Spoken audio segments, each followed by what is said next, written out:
최동호 선생님 때문에 제가 이런 기회를 가지게 해서 상당히 영광으로 생각합니다. 이번 모임으로 이번 시집에서 나온 공적인 일은 끝납니다. 그동안에 이상하게 마지막 시비라는 감이 들었는지 메이저 신문사 5군데서 인터뷰했고 또 그 밖에도 전화 인터뷰도 한두 군데 있었고 그래서 조금 바쁜 걸 보냈습니다. 왜냐하면 척추 결막염인가 아니 척추 아니 척추 협착증 때문에 지금 주사를 맞고 있는데 앞으로 한 달쯤 더 후에야 조금 풀릴 것 같아요. 그래서 좀 고생을 좀 한 셈이죠. 그래서 여러분들을 아주 기분 좋게 만나려고 생각하는데 조금 고생을 하고 오려고 그러는데 마침 전 시인하고 김 시인이 차를 가져와서 저 편히 왔습니다. 그렇지 않으면 난 척추 걸린 다음에도 가능하면 걸으려고 집에 누웠으면 제일 편하죠.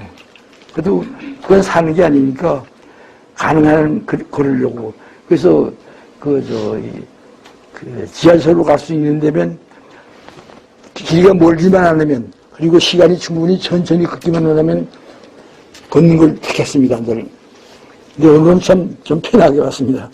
올라올 때 조금 힘들었지만 차를 대고 나도 앞에 시인의 말에도 잠깐 밝혔지만 예전 시집을 내고는 좀 편히 살려고 생각했었어요. 근데 갑자기 코로나가 들어왔는데 여러분들은 다 점집 때문에 비교적 그때 아마 70 넘은 사람이 최동호 선생님밖에 없을 거예요. 그렇죠? 아닙니다. 그냥 모르는데 그때 이 80 넘은 사람 가운데서는 뭐가 있었냐면 백신이 나오기 전에 외국에서는 다 백신 미국이나 영국이나 불란서에서 다 많은데 우리나라는 백신이 그 다음 해 초에 왔거든요. 그게 9월달이 되니까 처음에 몇 달 동안 금방 끝날 줄 알았어요. 그러니까 80 넘은 사람은 4명 중에 1명이 죽고 걸리면 또 3명 가운데서도 1명 반이 무지하게 아프게 앓는다고 그랬어요. 또 상당 부분이 완전히 재생을 못하고 그래서 이제 모임이 한꺼번에 끝났어요. 9월달에 이번에 시집 가운데도 하나 들어있지만 중요한 모임이 다 안 하는 거예요. 내가 하지 말자고 그러는 건 한 번도 없었습니다. 난 80 넘어서부터는 죽으면 죽겠지. 나는 그래도 내가 하고 싶은 걸 한 80%는 하고 살았는데 70%도 못하고 죽는 사람들 많은데 죽으면 죽는 거지 하고 내가 모임을 연기하자거나 중지하자고 그런 적은 한 번도 없습니다. 근데 다른 사람이 전부 다 완전히 거기 10개지만 내가 서울대학의 명예교수 연구실에 나갔거든요. 그거 참 좋습니다. 왜냐하면 전문가들이 모이기 때문에 아주 일주일에 한두 번은 점심 끝나고 1시간 반쯤 얘기를 하는데 배운 게 많아요. 얻는 것도 많고. 다 명예교수라는 사람들이 다 전문가들 아닙니까? 경제학자도 있고, 정치학자도 있고, 동문학자도 있고, 부문학자도 있고. 그것도 9월달 되니까 하나도 없었어. 그래서 이건 싸워서 이길 수 없겠구나. 나도 집국을 하다 보니까 그냥 힘을 낸 거죠. 아마 코로나가 없었다면 이번 시즌이 안 나갔을 거예요. 그래서 언제나 예술가는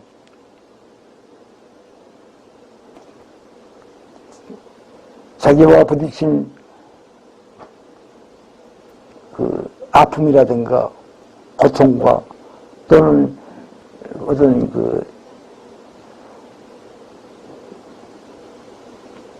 전체적인 혹은 민족적인 슬픔과 같은 데서 외면해서는 안 된다고 생각합니다.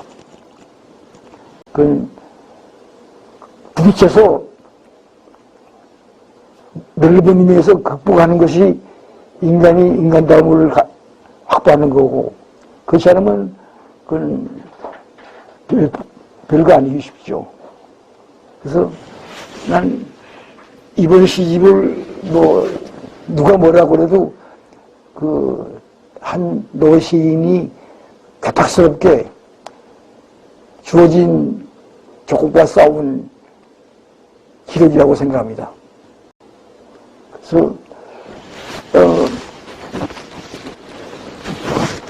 그리고 여러분 다 시인이기 때문에 내가 미리 부탁할 게 하나 있어요. 요새 시들이 무지하게 젊은 시인들이 시들이 길어져요. 그냥 어떤 건 5페이지, 6페이지 막 지나가고.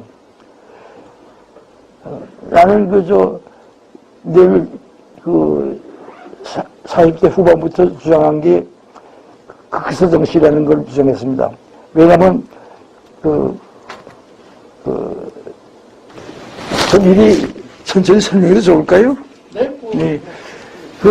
서울대학의 영문과에 세 교수가 있었는데, PhD를 받지 못한, 하나는 박화성 씨의 아들인 천승걸 교수, 이철준 선생의 외조카인 김용렬 교수, 그래서 세 명이 다 PhD가 없었어요. 그전 들어갔는데, 이상옥 선생이라는 선배가 그 세 명에다가 유일하게 PhD가 없기 때문에 서강대하고 얘기해가지고 PhD 무료로 입학을 했습니다. 그래서 1년 동안 열심히 배웠어요. 그래서 제가 키스터라는 미국 교수한테 현대 드라마를 아주 열심히 배웠어요. 2학기 걸쳐서. 근데 2년 끝나고 우리가 다 예약점 받고 다녔는데, 아무도 안 읽을 영어 논문을 하나 써야 돼요. 책을, 아무도 안 읽을 책을.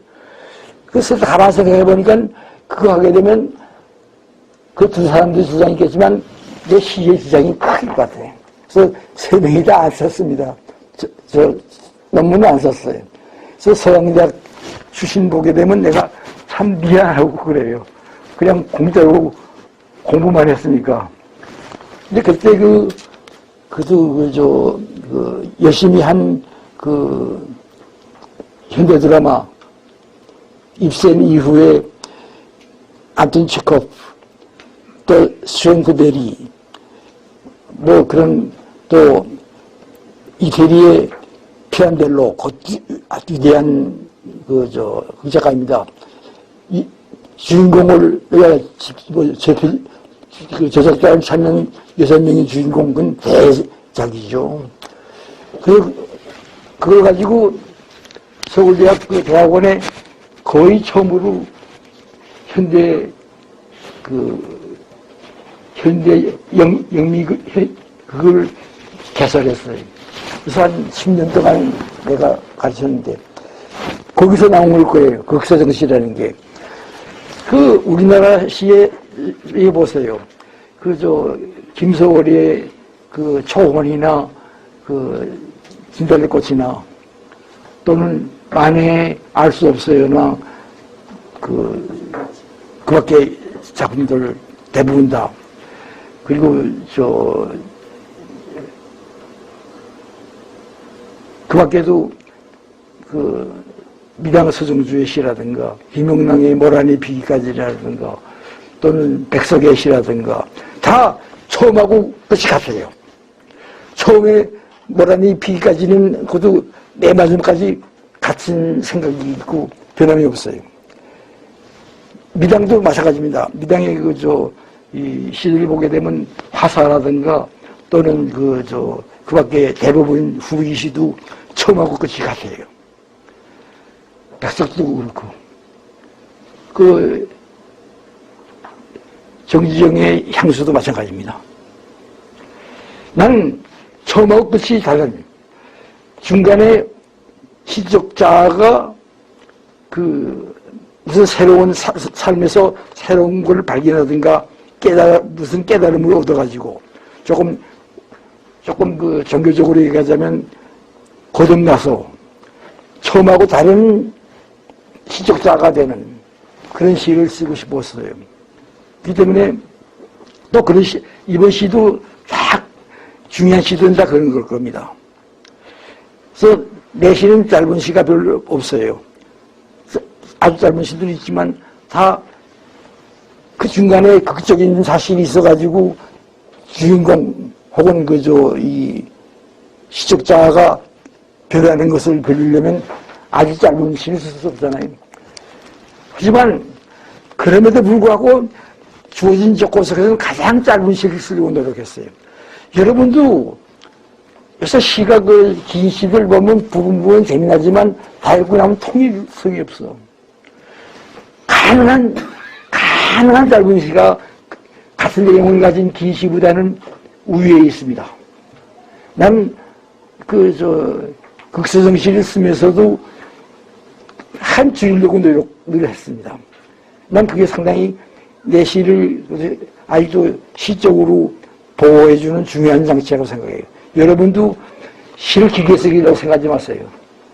근데 요새 젊은 사람들 시 읽을 때마다 부분 재미나야 멋지고 그렇지만 저 다 읽고 나면 통일성이 없기 때문에 감동이 없어.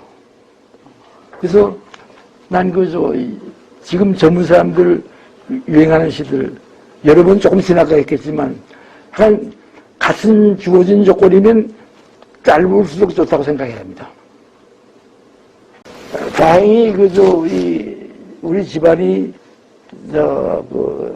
내처도 한 번인가 가볍게 걸렸고 나는 한 번 걸렸는데 그게 감기인지 좀 심한 감기인지 코로나인지 모릅니다. 신고를 안 했으니까. 또 아들도 그렇고 그래서 난 별로 없고 하여간 난 걸려도 죽어도 난 괜찮다고 생각했으니까. 왜냐면 80 넘어서 여전 시집을 내는 무렵부터는 내가 아까 한번 얘기했지만 난 그래도 하고 싶은 일을 한 80% 했다. 그때.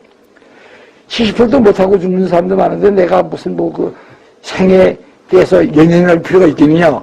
라고 날 자꾸 나 자신을 말하자면 가르친 셈이죠. 그게 옛날에 풍장 쓸 때부터 좀 연습을 했지만 그래서 지금도 오래 살 생각은 조금 들었습니다. 다른 이번 시즌 제일 마지막에 내 시가 임기응변이지만 사는 게 아직 유혹일 때 간다 가고 싶다. 그 말은 뭐냐면 이렇게 술도 마시고 이렇게 세면서 강연도 하다가 죽고 싶지 혹시 치매에 걸리지 않더라도 침대에서 몇 달 고생만 하다가 죽는 것보다는 여러분하고 이렇게 하다가 갑자기 쓰러져 죽는 게 낫지 않아? 술도 마시고. 난 술 마시지 말라고 자꾸 그러는데, 좀 마시다 죽지 뭐. 나 주량을 많이 줄였습니다. 힘이 없으니까. 왜냐면, 그게 고3 때 대학교 2학년인가 여자분을 내가 짝사랑했어요. 연애가 아닙니다. 그 당시는 요새는 다 괜찮지만 여자가 한 2살 위면 짝사랑이죠, 되게. 그래서 짝사랑하는데 그 여자를 위해서 썼어요. 그래서 박수삼 선생님이 시를 읽고, 그때 고3 때 집에 매선 놀러 오셨다가 박태삼 선생이 보고, 야, 어떻게 네가 이런 식으로 쓰느냐. 그래서 이건 여대생을 위한 시니까 제가 대학생으로 쓴 거나 다름없습니다. 라고, 나도 그렇게 믿어왔고, 늘 문제가 생길 때마다 그렇게 대답했어요. 근데 이번엔 코로나가 생긴 다음에 진짜 그 시의 근원을 발견했어요. 왜냐면 부산 피난 시절에 내가 초등학교 6학년이었어요. 제 부친이 수업이 없잖아요.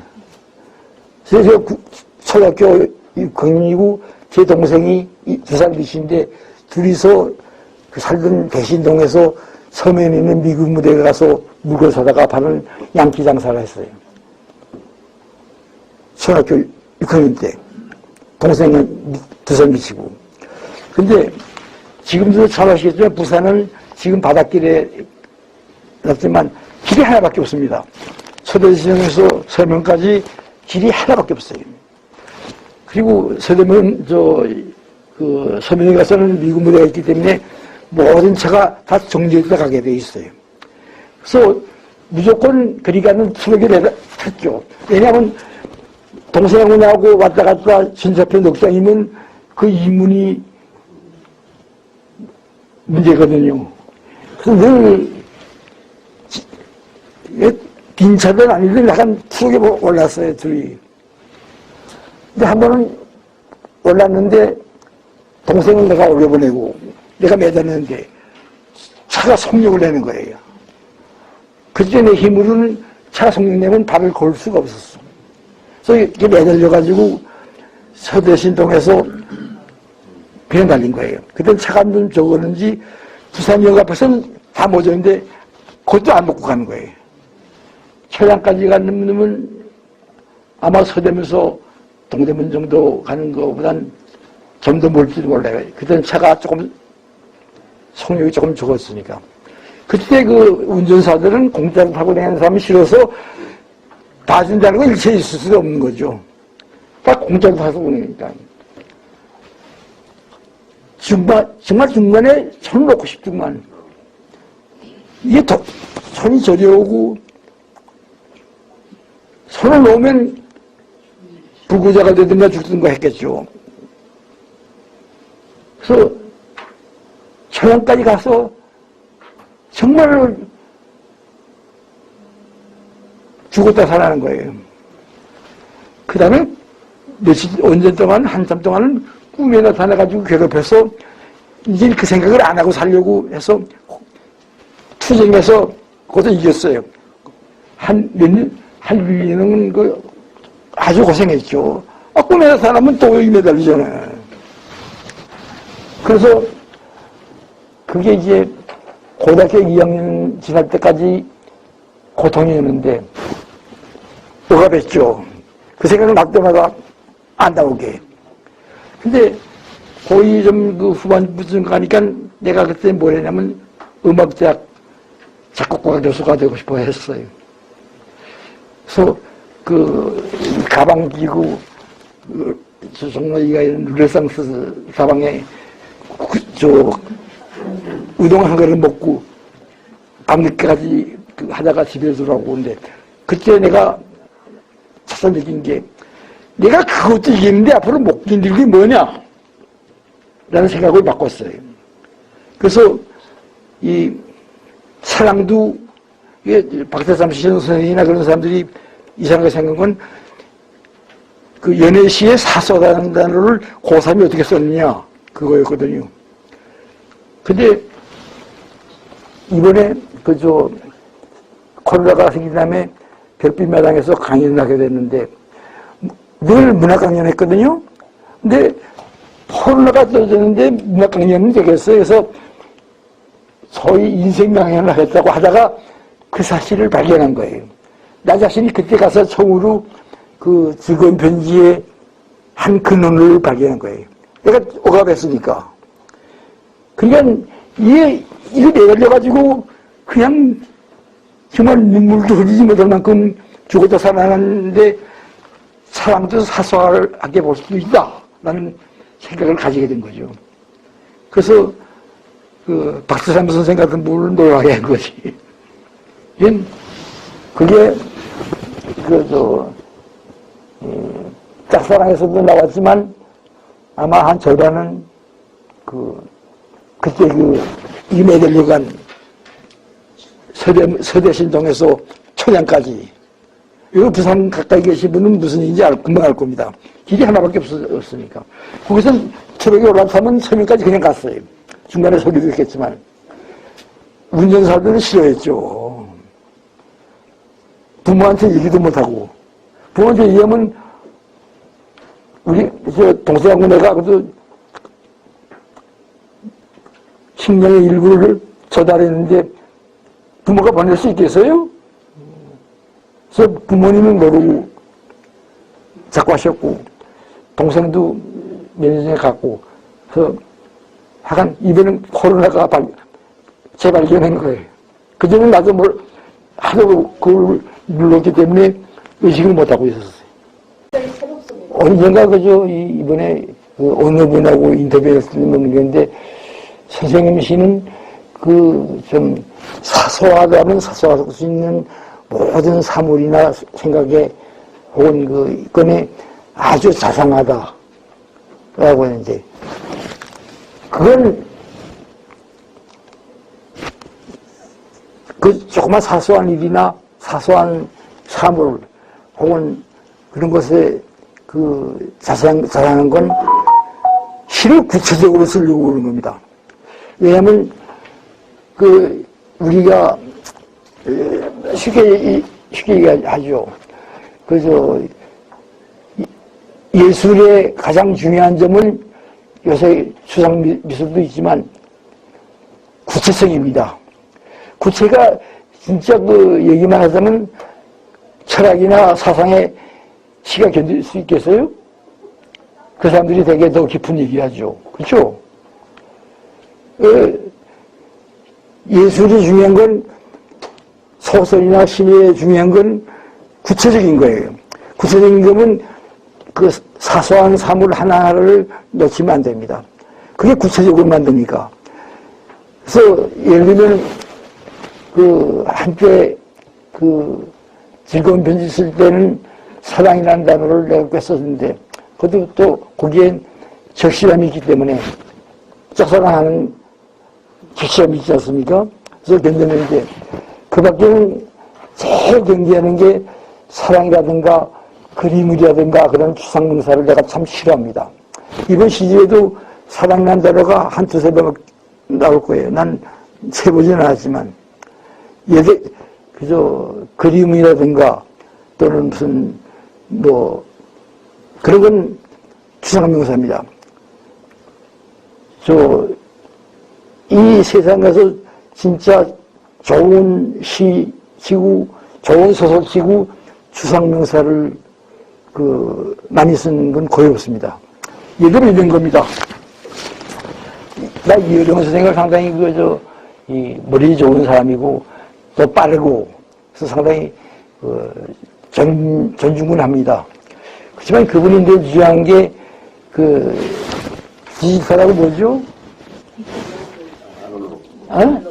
디지털과 아날로그 합작. 아날로그하고 디지털 중간에 삶을 살아야 한다. 그래서 아마 디지로그라는 단어도 썼을 거예요. 그런데 중요한 건 어떻게 사는 게 아날로그하고 디지털 중간에 사는 거예요. 구체적인 게 없잖아요. 그 말을 처음 들을 때는 야, 굉장하구나 생각했거든. 근데 없죠. 어떻게 살아야 되는 거? 좀 막연하네요. 이건 있어요. 이 사상가라면 글로서 그런 걸 해결 못하면 자기 삶으로서 보여줄 수 있어요. 근데 이정은 선생님은 그것도 별로 없어. 그래서 난 이정은 선생님을 참 재주 있고 빠르고 또 비상한 머리를 가진 사람이 생각하지만 좋은 사상가라고 생각을 안 합니다. 다 그런 식이, 다 멋있는 말이. 그 밖에도 이런 여러분, 내가 그 선배로서 할 수 있는 말은 무조건 구체적이야. 무조건 구체적이야 힘이 있고, 예를 들면 우리가 하는 단태도 좀 어떻게 보면 상당히 추상적인 시지만도 난 영어를 읽었지만 무지무지하게 구체적이에요. 엘리어트는 말할 것도 없고, 보델리어도 말할 것도 없고, 예이츠도 말할 것도 없고. 구체성에서 벗어나는 그 문학은 좋은 문학이 아닙니다. 예를 들면 또 한 사람 얘기드리겠습니다. 시인 이름은 안 하겠어요. 그렇지만 사랑이라는 단어를 많이 써가지고 사랑의 시인이라고 된 시인이 한 분 계셨어요. 작가했지만 그분이 무슨 무서운 얘기를 하냐면 불행해도 사랑하라. 얼마나 멋있어. 근데 옛날에 그 이전에 구약 성경에 중요한 것은 불행해도 믿음을 잃지 말라 그런 게 있습니다. 말은 그 말도 멋있지만 그 실행한 게 위대한 문학 중에 하나인 욥기입니다. 욥기 보면 큰 불행이 닥쳐도 신앙을 잃지 않잖아요. 그것처럼 불행해도 사랑하려면 불행해도 사랑하는 걸 작품 속에 보여줘야지. 아니면 자기 삶으로 보여주든가. 그것도 아니니까 말은 그렇지만 별거 아니죠. 예를 들면 사도 바울이 고린도전서 13장에서 믿음, 소망, 사랑 이 중에 이 세 가지는 항상 있을 것인데 그 중에 제일은 사랑이라.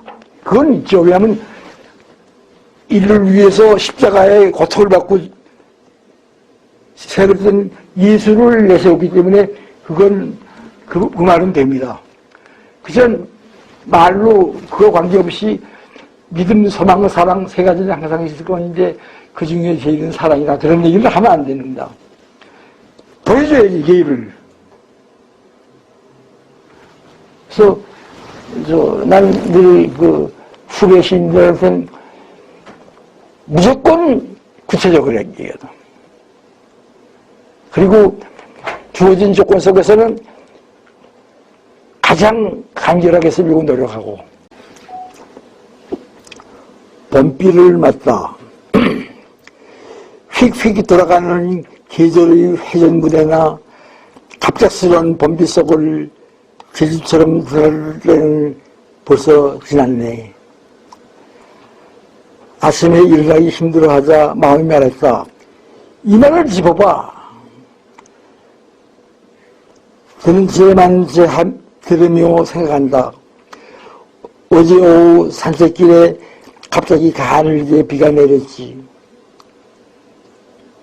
머리와 옷이 조금씩 젖어왔지만 급히 피할 수는 없었어. 지난 가을 성긴잎 미리 다 내려놓고 구정한 어깨로 남아있던 나무, 고사목으로 치고 있던 나무가 바로 눈앞에서 연두색 잎을 터뜨리고 있었던 거야. 이거 봐라. 죽은 나무가 산잎을 내미네. 풍성하진 않지만 정갈한 잎을. 방금 눈앞에서 잎눈이 잎으로 풀린 것도 있었어. 그래 맞다. 이 세상에 다 써버린 모순 같은 건 없다. 그래 맞다. 이 세상에 다 써버린 모순 같은 건 없다. 정신이 싸했지. 머뭇대자 고목이 등 구부린 채 속삭였어. 이런 걸 다 집어치고 싶지만 봄비가 속삭이듯 불어내자 미처 못 나간 것들이 마저 나가는데 어떻게 맞겠나. 뭘 배주려 한 것은 아니니. 이마에 손 얹어보니 열이 있는 듯 없는 듯. 감기도 봄비에 정신 내주고 왔나. 일어나 커피포트에 불을 넣는다. 전기를 넣는다 하면 좀 있어서 불을 넣는다고 했죠. 또 우리 시대에는 부른다는 말이 많이 써졌어요. 됐습니까? 감사합니다. 예.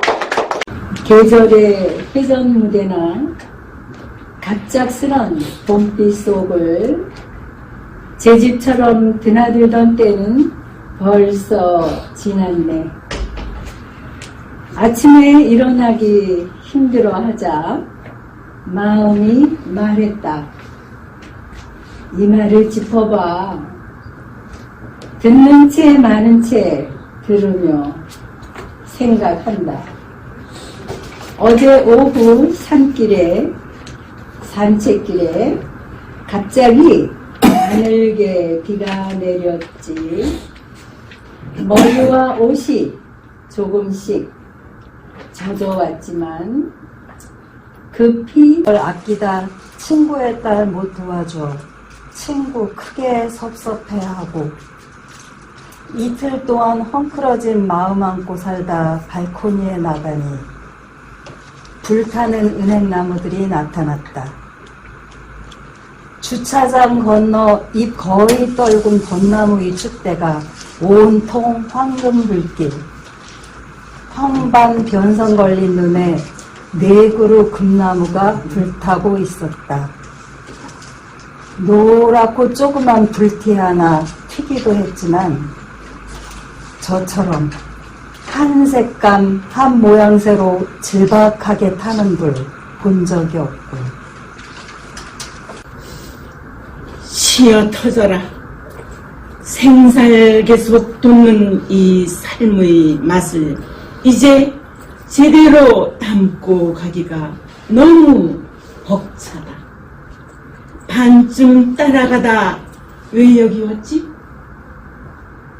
잊어버린 뱃속까지 환하게 꼽힌 쥐똥나무 울타리 서로 더듬다 한식경 뒤 따로따로 호공을 더듬는 두 사람이 긴 여름 저녁 어두운 가을 바람 속에 눈물 흔적처럼 오래 지어 황동규 동네 소달산 산책길 오르내리며 이 골목 저 골목 골라 걷던 곳에 다세대 주택들이 빼곡 쳐들어왔다.